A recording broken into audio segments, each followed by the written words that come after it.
العلم بيقسم الصدفية إلى 5 أنواع كبار. النوع الأولاني اسمه بليك سورايسيس أو اللويحية، ودي بتبقى عبارة عن زي الصفايح كده على الجلد، دايما بتبقى في خلفية الدراعات أو في الفخدين وفي الراس، وممكن تبقى حوالين السرة وبتبقى فيها قشرة، وده أشهر نوع وده تقريبا 90% من الحالات. النوع التاني بنسميه جوتيت أو القطروية، اللي بتبقى عاملة زي القطرات وبتبقى موجودة على الظهر وممكن تبقى موجودة على البطن. النوع الثالث اسمه الانفيرس، وده بيبقى عند ثنايا الجلد، ودايما تلاقيه مثلا عند الإبط، عند منطقة ثنايا الفخذ.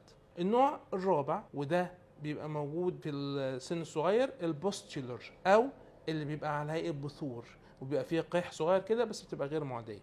النوع الخامس اللي هو الروماتويد الصدفي بتاعنا احنا بقى. طب ليه حطيتوه في وسط الصدفية؟ لأن النسبة مش قليلة، تصل ل 25% 30% من مرضى الصدفية بيجي لهم روماتويد صدفي.